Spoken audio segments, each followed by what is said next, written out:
계속해서 코로나19 때문에 모두들 힘들고 어려운 그러한 상황에 지금 처해져 있습니다. 이 코로나19로 인해서 자가격리를 하시는 분들이 많이 계시죠. 조금이라도 감염의 우려가 있으면은 당연히 자가격리를 할 수밖에 없을 것입니다. 특히 해외에서 입국하는 분들은 무조건 14일간 자가격리를 해야 됩니다. 증상이 있든지 없든지 자가격리를 해야 되죠. 그래서 공항에 들어오면은 일단 기본 검사를 하고 또 숙소까지 차량 안내도 다 해주고 또 당국에서 밀착 관리를 또 합니다. 또 심지어는 그들에게 방역 물품과 그리고 생활용품까지 제공해 준다고 합니다. 직접 경험한 사람들에 의하면은 참으로 우리나라가 이 방역이 대단히 잘 되고 있다, 그렇게 말을 합니다. 자, 그런데 성경에 보니까 자가격리를 하신 분들이 이렇게 여럿이 등장합니다. 그 중에 한 분이 오늘 본문에 등장하고 있는 사도 바울입니다. 아니, 그 시대에도 코로나19 같은 전염병이 있어서 자가격리를 한 겁니까? 물론 그때에도 전염병이 있었겠죠. 그러나 그것으로 인해서 자가격리를 한 것이 아니라 스스로 영적인 격리를 했습니다. 자가격리라고 하는 말이 뭡니까? 문자적으로 말하면은 다른 사람들과 떨어져서 스스로 집에 머문다는 뜻이죠. 꼭 집에 머무는 것이 아니고 어느 장소든지 사람들과의 접촉을 피하고 멀리하는 것이 중요합니다. 그러니까 좀 다른 말로 말하면은 자가격리라고 하는 것은 스스로 고독하게 지내는 것이다, 그렇게 말할 수 있을 것 같습니다. 오늘 본문의 말씀을 읽어보면은 사도 바울이 정말 자가격리를 했다, 이런 생각이 들어져요. 물론 영적인 자가격리지만, 그리고 그가 집에서 한 것이 아니라 혼자서 길을 걸으면서 했습니다. 오늘 본문의 전후를 잘 살펴보면은 사도 바울이 영적인 자가격리를 왜 했는지, 또 어떻게 했는지, 그리고 마친 후는 어떤 결과가 있었는지 알 수가 있습니다. 오늘 본문의 말씀, 이런 내용을 살펴보면 오늘 모든 성도들은 다 영적인 자가격리를 할 필요가 있겠다, 그런 생각이 듭니다. 그러면은 승리하는 삶을 살 수가 있습니다. 바라기는 오늘 이 말씀을 통해서 오늘 우리도 바울처럼 영적인 자가격리를 실천하고 항상 승리하며 살아가시기를 주님의 이름으로 축원합니다. 자, 이 사도 바울의 이 자가격리는 한마디로 말하면은 하나님과 독대하는 시간이었다, 그렇게 말할 수 있습니다. 사도행전에 보면은 바울의 선교 여행 기록이 되어 있습니다. 바울의 선교 여행 1차, 2차, 3차, 그리고 로마 여행입니다. 자, 그 중에 오늘 본문의 말씀은 3차 선교 여행이 해당되는 기록이에요. 그러니까 소아시아 지역을 통과할 때 기록입니다. 자, 오늘 본문에 보니까 바울은 지금 아가야와 마게도냐의 이방인 교회들이 드린 이 구제 헌금을 갖고 예루살렘을 향해서 가는 중입니다. 그런데 그 모 교회인 예루살렘 교회가 흉년으로 인해서 지금 어려움을 겪고 있습니다. 그런데 그 예루살렘이 가까워질수록 들려오는 소문들이 예사롭지 않습니다. 유대인들이 바울이 오기를 벼르고 있다는 거예요. 그들은 구약 성경을 안다고 했지만 영안이 가려져 있어서 예수님의 하나님 아들 메시아 되심을 부정하고 있었습니다. 그런데 바울이 곳곳에 다니면서 복음을 전파하니까 당연히 바울이 눈의 가시처럼 그렇게 여겨졌을 것입니다. 그래서 바울이 예루살렘에 들어오기만 하면은 즉시 체포하려고, 심지어는 죽이려고 작정하고 있었습니다. 자, 이런 소문을 듣고 이 바울의 심정이 어땠겠습니까? 그도 목석이 아닌 이상 마음이 아마 착잡했을 거예요. 그런 상황 속에서 바울이 취한 한 가지 행동이 오늘 본문에 기록이 되어 있습니다. 얼른 보면 그가 이 드로아에서 출발해서 밀레도까지 간 여정을 간략하게 기록하고 있는 것처럼 그렇게 보이지만, 그 여정은 이 바울의 3차 여행 지도를 보면은 대략 파악할 수가 있습니다. 고대 그리스 남부 아가야에서 북부 마게도냐를 거쳐서 드로아, 지금의 소아시아 터키 끄트머리에 있는 그 지방 드로아에 도착한 이 바울은 그곳에서 사역을 다 마치고 이제 출발을 합니다. 오늘 13절부터 16절까지 그 여정이 기록이 되어 있죠. 드로아에서 아소로, 또 미둘레네에서 기오로, 또 사모에서 밀레도로, 그렇게 여정이 기록이 되어 있습니다. 자, 그런데 자세히 보면은 중요한 사실이 포함이 되어 있습니다. 자, 이 드로아에서 아소까지의 여정을 한번 보시면은 오늘 13절 말씀에 우리는 앞서 배를 타고 아소에서 바울을 태우려고 그리로 가니 이는 바울이 걸어서 가고자 하여 그렇게 정하여 준 것이라. 여기서 우리라고 하는 것은 바울을 제외한 그의 일행들을 말하죠.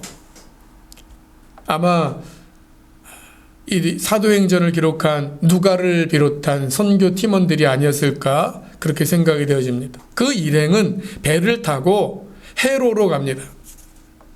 60마일, 한 96km쯤 되는 거리를 바다로 갑니다. 그런데 바울은 혼자서 육로로 갑니다. 19.5마일, 32km쯤 걸어갑니다. 자, 바울이 자청해서 혼자 도보로 갔다는 겁니다. 자, 이 사실을 그저 그런가 보다 하고 지나칠 수도 있지만 자세히 보시면은 아주 중요한 사건이에요. 바울이 왜 굳이 혼자서 육로로 갔을까? 거기에 대해서는 특별한 이유가 있었을 것으로 생각이 되어져요. 여러분, 바울이 왜 그랬을까요? 이 전날 바울이 드로아에서 늦은 밤까지 설교를 하고 지금 육체적으로 아주 피곤한 상황입니다.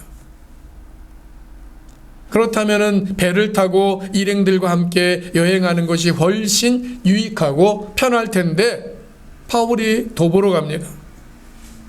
아마 보나마나 일행이 만류했을 것입니다. 근데 그것을 다 뿌리치고 고집을 부리다시피 하면서 혼자 여행한 데는 뭔가 중요한 이유가 있을 것이다, 그렇게 생각이 되어집니다.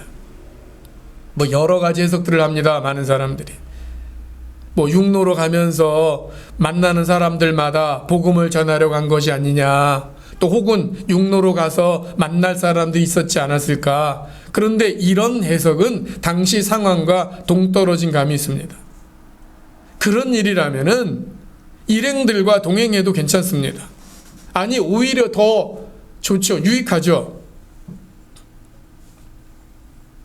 고대 문헌에 의하면은 그 당시 그 지역으로 육로로 혼자서 여행하는 것은 마치 자살 행위와 같이 위험한 일이었습니다. 굳이 그랬던 이유가 바로 혼자 있고 싶었기 때문이었다, 그렇게 생각되어집니다. 자, 예루살렘은 지금 성큼성큼 가까워지는데 바울이 그곳에 도착하면 어떤 일을 당할지 모릅니다. 죽음이 닥칠지도 모릅니다. 그런 가운데 하나님 앞에서 홀로 걸으며 지금까지 살아온 인생을 회고하고 자신의 신앙도 점검해 보면서 앞으로 닥칠 일들을 대비하는 그러한 마음을 다지고 싶었던 것이 아닐까 생각되어집니다. 자동차 몰고 장거리 여행할 때 중간에 잠시 정차하는 것과 같은 거죠. 그때 자동차 정비소에 들어가서 조이고 기름치고 정비한 후에 다시 출발합니다. 왜 그렇습니까? 남은 여정을 잘 달려가서 안전하게 도착하기 위해서라는 거예요. 오늘 우리 교회도 10여 년이 되었습니다. 뭐 어떻게 하다 보니까 10년이 지난 것 같아요. 지금쯤 우리도 잠시 한번 정비하고 되돌아보고 다시 한번 살펴보고 추스리고, 그래서 앞길을 안전하게 또 더 많이 유익하게 하나님 보시기에 귀한 일들로 가득한 그러한 교회로 세워가기 위해서 또 전진해 나가야 되지 않을까 생각합니다. 자, 바울이 이 혼자만의 시간, 다시 말해서 영적인 자가격리의 시간을 갖고 난 후에 분명히 좋은 변화가 있었습니다. 14절, 15절, 16절 말씀에 잘 보시면은 발견할 수가 있는데, 아소에서 떠나 밀레도까지 갔는데 특이사항이 있습니다. 에베소를 지나칩니다. 에베소는 바울이 무려 3년이나 사역한 곳이에요. 그가 순회 전도자라고 하는 점을 감안하면은 이 에베소 교회는 아주 정말 오랫동안 사역을 하면서 정이 깊이 든 그러한 곳입니다. 이제 가면은 다시 올 수 없는 그러한 상황이니까 당연히 그 에베소에 들려야 되는데 그냥 지나쳐 버립니다. 대신 사람을 보내서 에베소 교회 장로들을 밀레도 항구로 오게 합니다. 16절에 보시면 그 이유가 나옵니다. 16절, 바울이 아시아에서 지체하지 않기 위하여 에베소를 지나 배 타고 가기로 작정하였으니 이는 될 수 있는 대로 오순절 안에 예루살렘에 이르려고 급히 가미러라. 그가 지체하지 않고 급히 가려고 결심했다는 것입니다. 지금 구제 헌금도 전달해야 되겠고 오순절에 사람들이 많이 몰려들기 때문에 빨리 가서 복음을 전하고 싶었던 것입니다. 그의 모습 가운데 두려움이나 걱정, 또 망설임, 이러한 것들이 전혀 보이지 않습니다. 그저 복음의 열정으로 아주 충만합니다. 이게 바로 바울이 홀로 걸으며 영적인 자가격리의 시간을 가진 결과입니다. 여러분, 이게 정말 중요합니다. 바울뿐만이 아니라 오늘 우리도 그런 시간을 가져야 됩니다. 인간은 단독자입니다. 태어나는 것도 죽는 것도 혼자서, 그리고 살아가는 것도 혼자서 합니다. 주위 사람들과 함께 어울려 사는 것 같지만 잘 따져보면 혼자서 합니다. 중요한 일일수록 그렇습니다. 입시를 치를 때 부모라도 고사장 문 앞까지만 동행합니다. 뭐 군대 갈 때도 가족도 친구도 훈련소 문 앞까지만 동행합니다. 아파서 수술 받을 때 보면 수술대 앞에서 헤어져 혼자 들어갑니다. 그러므로 사람들과 어울리는 것도 좋지만 때때로 혼자 있는 연습을 해야 됩니다. 이게 안 되면 혼자 떨어져 있을 때 외롭고 고독합니다. 혼자 있을 때 가장 중요한 것은 하나님과 함께하는 것입니다. 그럴 때 외롭지 않고 새 힘을 얻어서 승리하는 삶을 살 수가 있습니다. 무조건 바쁘게 사는 게 능사가 아닙니다. 정신없이 살다가 갑자기 혼자가 되면 진짜 허전하고 외롭습니다.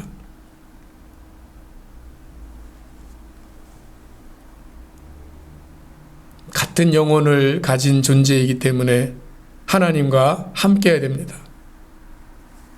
그렇지 않으면 사람들과 함께 있을 때나 일을 하고 있을 때 잠시 잊어버려서 고독할 수밖에 없습니다.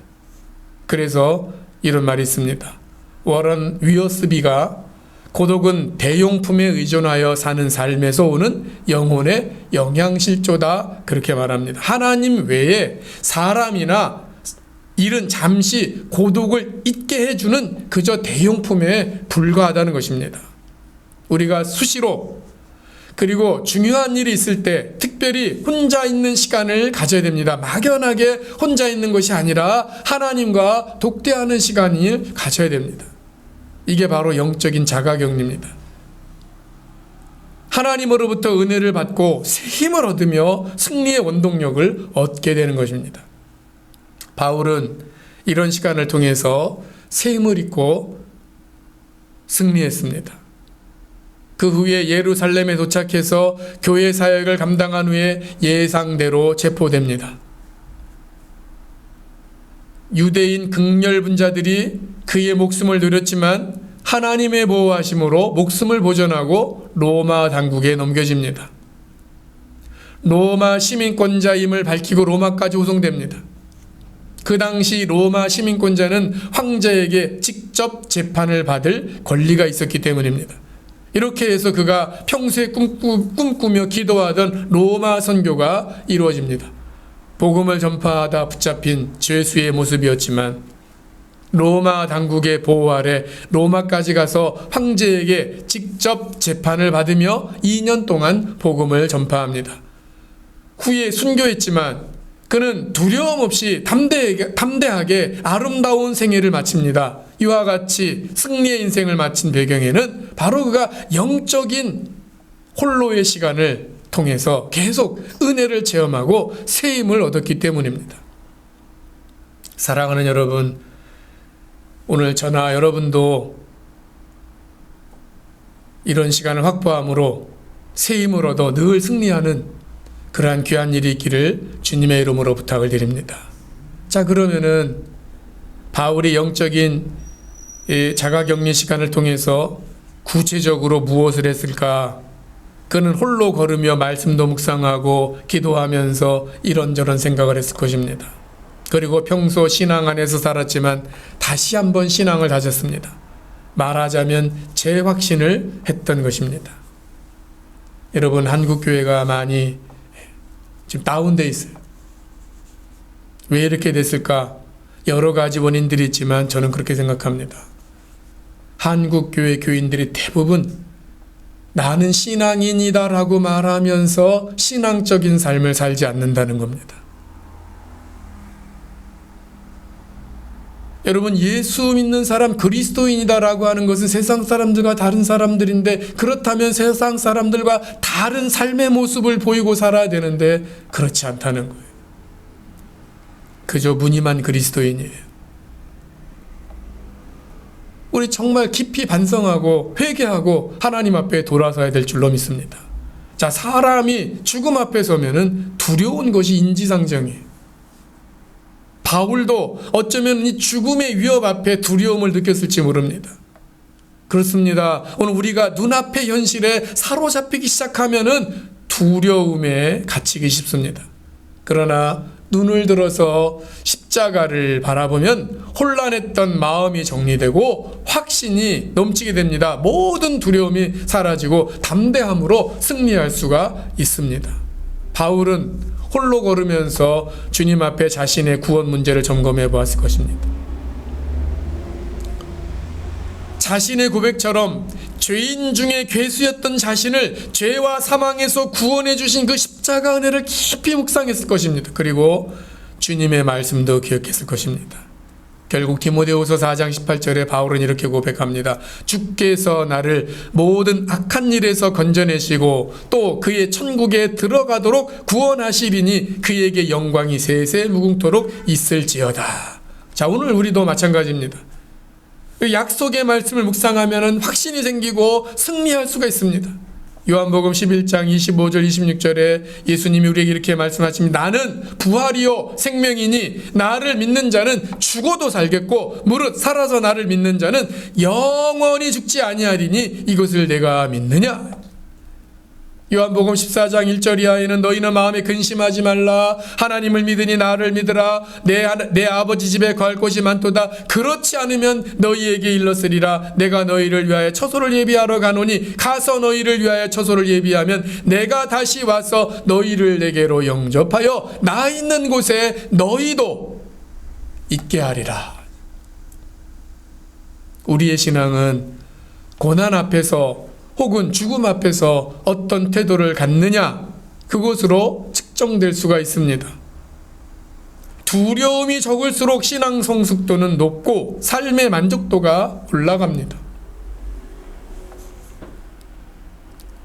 오늘 저와 여러분도 하나님과 독대하는 시간을 통해서 죽음을 묵상하며 구원을 재확신하면서 담대함을 얻으시기를 바랍니다. 그래서 어떤 일을 만나도 두려움 없이 당당하게 승리하시기를 바랍니다. 자, 이 바울이 모여 있을 때는 사람들이 바울 앞에 모여 있을 때 서로 의지가 되고 두려움이 사라집니다. 되게 그렇죠. 혼자 있으면 두려워도 일행이 있으면 괜찮습니다. 저는 뭐 그렇게 많이 대중교통을 이용하는 편이 아닙니다만은 가끔 전철을 탈 때 혼자 피식피식 웃을 때가 있어요. 왜 그러냐면요, 사람들의 표정이 아주 다양하기 때문에 그래요. 어느 날 전철 안이 막 시끌시끌하고 그러면은 보통 단체로 사람들이 많이 탔거나 친구들과 같이 어울려 타는 사람들이 많은 거예요. 그렇지 않고 대부분 조용하면은 혼자 가는 사람들이 많은 경우입니다. 사람들은요, 3, 4, 5 모이기 시작하면 용기가 생깁니다. 못하던 일도 할 수 있는 그런 능력이 생기는 것 같아요.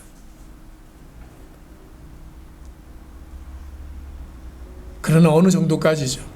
고난이 점점 커지면 옆에 있는 사람이 있어도 두려움이 사라지지 않습니다.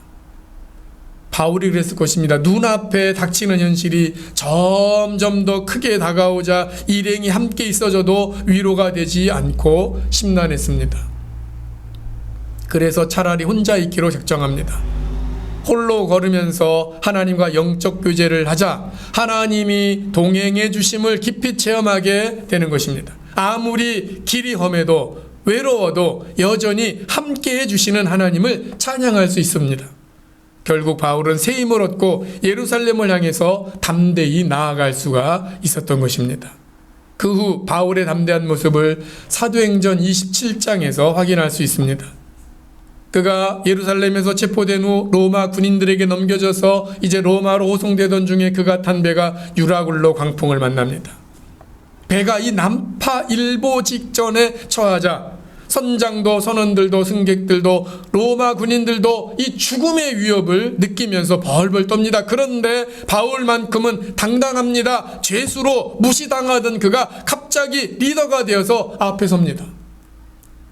사도행전 27장 23절 이하에 보니까 내가 속한 바 곧 내가 섬기는 하나님의 사자가 어젯밤에 내 곁에 서서 말하되 바울아 두려워하지 말라. 내가 가이사 앞에 서야 하겠고 또 하나님께서 너와 함께 항해하는 자를 다 내게 주셨다 했으니 그러므로 여러분이여 안심하라. 나는 내게 말씀하신 그대로 되리라고 하나님을 믿노라. 결국 그의 리더십으로 배에 탔던 모든 276명이 전원 목숨을 건졌고 선교의 놀라운 역사도 나타나게 됩니다. 여러분, 오늘 저와 여러분도 주님의 동행하신 약속을 꼭 붙잡고 승리하시기 바랍니다. 마태복음 28장 20절에 볼지어다 내가 세상 끝날까지 너희와 항상 함께 있으리라 하신 이 약속의 말씀대로 늘 우리와 주님이 함께 해주십니다. 지금까지도 그랬고 앞으로도 그럴 것입니다. 하나님은 우리와 늘 동행해 주시고 그리고 책임져 주시겠다고 약속하신 말씀을 0.00001%의 오차도 없이 반드시 지키실 것입니다. 부디 그 동행하심에 대해서 확신하며 늘 승리하시기를 바랍니다. 바울은 홀로 걸으면서 이제 성큼 앞으로 다가온 그 죽음을 의식하며 인생의 의미를 곰곰이 생각해 보았을 것입니다. 인생의 목적은 하나님이 부여하신 사명을 감당하는 것임을 재확신합니다. 그렇죠. 우리는 주님의 것입니다. 내 마음대로 사는 것이 아닙니다. 주님의 뜻대로 사명을 위해서 사는 게 가장 지혜롭고 복된 인생입니다. 바울은 로마서 14장 7절 8절에 이렇게 외칩니다. 우리 중에 누구든지 자기를 위하여 사는 자가 없고 자기를 위하여 죽는 자도 없도다. 우리가 살아도 주를 위하여 살고 죽어도 주를 위하여 죽나니 그러므로 사나 죽으나 우리가 주의 것이로다. 바울은 사명을 죄확신하고 사람을 보내 불러온 이 에베소 교회 장로들에게 고별 설교를 합니다. 그때 한 말 중에서 하이라이트와 같은 부분이 바로 사명에 관한 것인데 사도행전 20장 23절 24절 말씀입니다. 오직 성령이 각 성에서 내게 증거하여 결박과 환난이 나를 기다린다 하시나 내가 달려갈 길과 주 예수께 받은 사명 곧 하나님의 은혜의 복음 증거하는 일을 마치려 하면은 나의 생명을 조금도 귀한 것으로 여기지 아니하노라. 자, 이런 사명감 때문에 그는 지체하지 않고 예루살렘으로 향해서 갑니다. 로마에 가서 재판을 받는 과정에서도 줄곧 당당할 수가 있었습니다. 디모데후서는 그가 로마 감옥에 갇혔을 때 마지막으로 보낸 유언적인 서신입니다. 그의 마지막 고백을 보면 정말 놀랐습니다. 디모데후서 4장 7절 8절 말씀에 나는 선한 싸움을 싸우고 나의 달려갈 길을 마치고 믿음을 지켰으니 이제 후로는 나를 위하여 의의 면류관이 예비되었으므로 주 곧 의로우신 재판장이 그날에 내게 줄 것이니 내게만 아니라 주의 나타나심을 사모하는 모든 자에게로다. 최후의 순간이 지금 눈앞에 닥쳐왔는데 죽음을 전혀 두려워하지 않고 죽음 저 너머 천국과 하늘의 면류관을 확신할 수 있다는 건 정말 대단한 모습입니다. 사명을 위해 살았기 때문에 가능했던 것입니다. 하나님 오늘 우리에게 주어진 사명이 있습니다. 오늘 우리 각자에게 적성과 그리고 달란트에 따라서 내가 있는 이 자리에서 감당할 사명이 있습니다. 언젠가 우리가 주님 앞에 설 때 우리 인생을 평가받을 것입니다. 여러분, 오늘 인생 가운데 어느 곳을 내세울 수 있겠습니까? 우리가 쌓아놓은 재물, 우리가 성취한 권세와 지위, 그 어느 것도 아닙니다. 오직 사명을 위해 얼마나 충성했는가? 하나님의 영광과 복음을 위해 산 것이 영원한 가치입니다. 오늘 바울이 그랬던 것처럼 저와 여러분도 영적인 성숙의 시간을 통해서 우리의 삶을 사명에 맞출 수 있기를 바랍니다. 지금 우리는 코로나19로 어려운 시간을 보내고 있습니다. 힘들다고, 답답하다고 불평하며 사는 것은 지혜롭지 못한 것입니다. 오히려 이런 때에 주님과 독대하여서 영적인 자가격리 시간을 많이 가지시기 바랍니다. 그래서 인생과 신앙을 재점검해 보시고 이전보다 더 복되고 가치 있는 인생을 향해서 힘차게 달려나아가는 오늘 저와 여러분들이 다 되시기를 주님의 이름으로 축원합니다. 기도하시겠습니다. 하나님 아버지,